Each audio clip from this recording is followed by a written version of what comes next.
This video is meant to just help you hopefully expand your ability to think of what is possible and what you can actually reach, especially with all the amazing tools and resources we have today, like the internet, like YouTube, social media. My name is Chris. I have my own coaching businesses that I've grown to 7 figures, selling to some of the hardest markets like broke musicians. So if I can sell to them, you can be successful in your industry as well.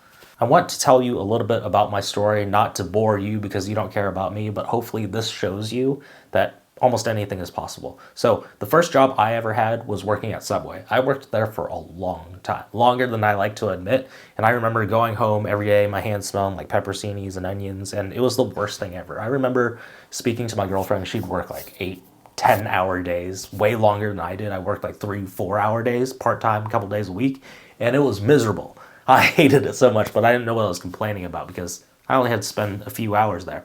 I then got a job at Rite Aid as a cashier. That's when I started working full-time, and that full-time seemed better than Subway to me. Subway was just a really hard job. It's probably the hardest job that I've ever had in my life, which sounds ridiculous. And then I moved up and went and worked at a hospital where I was an IV tech. It was a really good paying job. At this point, like, I just had a kid, we just got a house, I just got a new full-time job, new responsibilities as an adult. I worked there for a while. It's one of those jobs that you could probably work at for the rest of your life and just be okay.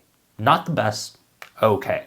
But for me, somebody who is a creative, somebody who wants to expand and wants more, it was like a living hell, just because it was constantly being around energy of people that just were always negative about the environment that they were in, that the situation, the job wasn't even that bad, but we had so many people that were complaining every day, and it always brought my energy down. And doing the same thing every day, monotonous work, it was just crippling for somebody who's a creative and has like an expansive mind. So I was always constantly thinking of ways and like devising these evil plans, just like, how do I get out of here? How do I make money off my music? How do I live off of something that's self-sustaining? So I was producing music. I started producing music. I tried so many different ways. I tried like sync licensing. I tried selling beats to artists, which I did successfully for a while. And I did really good at that. So I learned that skill set. And then I started deciding like, well, I see all these people that are selling online courses and coaching programs, and they're making a killing, like absolutely insane money. I was hearing people that were in the music space that were making like 10K a month. People were throwing out 20, 50K a month. And I was like, is this real life?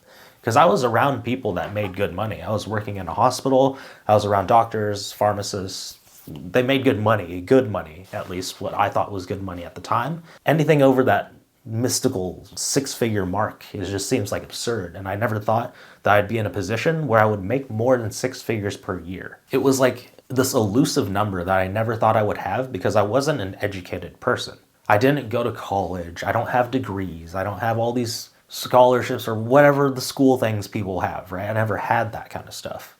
I went to school, I dropped out, I did terribly in school constantly. I had like a GPA of like 0.7 my senior year, and I didn't even finish my senior year. Well, that's a different story though. But the thing was, I just kept seeing over and over people just crushing it and making so much money on the internet. People were making numbers on the internet within a month that most people would consider a good salary that was made in a year.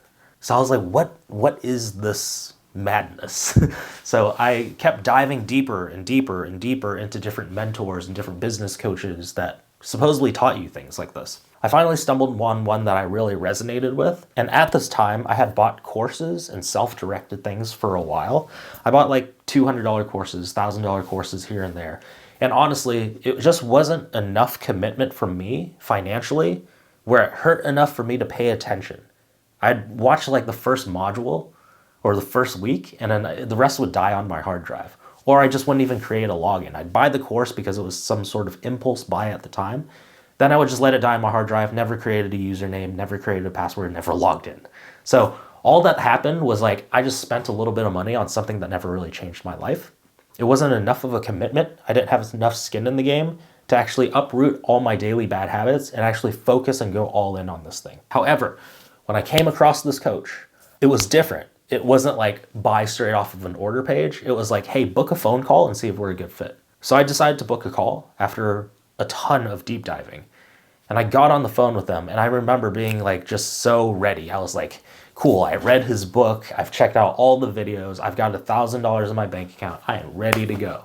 Like I was a big shot or something. I had $1,000 in my bank account. I spoke to them for like an hour. At the end of the call, they were like, cool, here's the offer. I was like, sounds amazing. Let's do this. And they were like, it's $10,000. I was like, what? $10,000? Like I had never spent this much money in my life before. I didn't have this much money in my bank account. When they said that, my jaw dropped and I was so scared out of my mind. My first reaction was like, what if we just like hung up right now? What if I just hung up the phone and pretended like my phone died or something? By the way, this is the worst thing you could possibly do. But I just stayed on the phone and I just like kept speaking to the salesperson, was just like telling him about like what I was scared of, making up all these excuses, and they just handled it so well. And I just knew deep down inside that I had to say yes to this thing. I didn't know where I was going to get $10,000. I didn't know how I was going to get it or do whatever with it. I just knew I needed to say yes to this. Because if I didn't, then the cost of saying no was much greater than the $10,000. The cost of saying no would mean that I would be in a position that I would have to work this hospital job for possibly the rest of my life until I was 65, which is the retirement age. Inflation would have gone up. My money would have been worthless. I would have been like pinching pennies by the time I retired off the savings that I was barely putting aside. I just knew, I was like, the cost of not doing this is so much greater than the $10,000 that they're asking for. I didn't know how I was going to do it, but I was like, I want to do this. How can we figure this out? So they put me through PayPal credit. I got a loan. I borrowed money from my family. I took some money out of my savings. I completely took everything and just put it into this person I just ran into on the internet. In most positions, like, your mind is meant to keep you safe.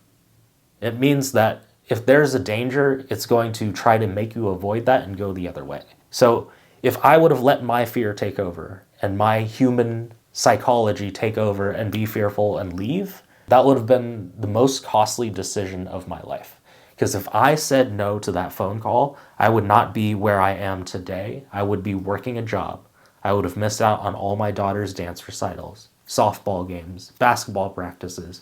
I wouldn't be there. I'd miss all that time and seeing her grow up because I would be at a job. Because I made that very difficult decision, it opened up a whole different world for me. I now am in a position where I can work from home. I can see my daughter whenever I want. I can be there for her whenever I want. I've retired my mom. My girlfriend works for me. And so it's been such a blessed situation, but none of that would have ever happened unless that salesperson would have sold me into this program. So I think a lot of people have this bad feeling in their tum-tum when it comes to sales. They hear sales and they're like, oh God, slimy car salesman. They're going to pitch me. They're going to try to sell me on all this. I don't think sales, the process itself, is what people hate. What makes it negative or positive is the person's intention behind the sales. Once the sale is done, do they plan on actually providing you something great that can change your life? Or do they plan just like taking your money, leaving it, doesn't matter? It's funny because like at that point, now that I've invested in that one coach, I've made all this money. And so I've been able to put all this money into like hiring different coaches. So up until then, I tried everything for myself. And as soon as I hired that first coach and quit my job 5 months later, I had this massive realization that it cost me way more trying to figure all this stuff out by myself instead of just hiring somebody. Because even though it was $10,000, I've made 7 figures. So I mean, like, look at that return. And if you want to look at immediate returns, I made, I think, $150K my first year in business doing that after I hired them. So that's like 15 times the return on investment just right there, right? So that ability meant that I was able to quit my job 5 months later. So how did I feel about this? It was great that I was able to quit my job 5 months later, but really deep down inside, I was like, I spent over 10 years trying to figure this out by myself. If I would have hired him 10 years before, or somebody 10 years before, I would be 10 years further in my business. So I've lost 10 years to this day that I can't get back. Because if I would have moved sooner and I would have gotten help sooner instead of being ignorant, I would be 10 years further ahead. And that's something I'm still trying to buy back. So I'm constantly hiring all sorts of different coaches to help me in different aspects of my life because I now know what it costs to do nothing, the cost of inaction. So now I'm at a point now too where I'm able to help other people do the same thing, where they can grow their own education businesses. I help a lot of musicians or a lot of creatives because they're just not business minded. They're just very talented people, but talent alone is not going to get you far enough. You have to have the business skill. And once you collide those two worlds, it becomes very profitable. So there's guitar coaches that I've worked with that make like $20,000 a month, $30,000 a month, music producers that kill it. And so it's just amazing and inspiring seeing all this now and seeing like what kind of difference I can make. And again, like if I never made that one decision, I wouldn't be in this position where I could help other people do those things. So I just want you to take away from this, just because you're doing something right now to stay afloat and it feels risky to do something that's uncomfortable or invest a lot of money in something you know would help you, think about the cost if you don't do that thing. What would it cost you if you stay the same? What would it cost you if you don't take the action, you don't learn, and you don't grow the business you want? That's the cost that someone with an employee mind can't see. But somebody who's entrepreneurial minded has to look at cost of inaction. They're always afraid of missing out on opportunities. If you think that way, you'll function differently. You'll make different decisions. And those different decisions are going to give you a life that most people can't have. Because most people are stuck in a 9-to-5. They work a third of their life until they're too old. They make wages that are just livable, like survival. They give you enough to survive. There's not enough to thrive. So if you want to thrive, like you have to make these risky decisions, because these risky decisions are actually the less risky route if you believe in yourself and that you can truly do it. So now I make more in 1 month than I used to make in a year, which sounds so insane to me still to be able to say it now. But that's how abundant the world is. You don't need to trade your time constantly. You can create systems. You can use other resources that aren't as limited as your time to make money. So the possibilities are endless with the internet. One of my favorite things to sell is knowledge. It's like selling air, but it's also one of the most valuable things for people. Because selling them a product, sometimes like, trinkets and stuff, it doesn't really change their life. But if you give them the framework for them to be able to take the knowledge and apply it to something else, that can really change their life. But at the same time, it's so much easier for you to deliver because it's not something physical or tangible. I know I spoke a lot about my personal journey and all that stuff, but if you want to learn how to create your own high-ticket coaching business, I'll leave a link down below. There's a free training that you can watch that's really going to help you out. That's going to show you the exact strategy that I use, that I learned, that I've applied, that made 7 figures with my business. Please like and subscribe this video if you found it helpful, and I will see you in the next video.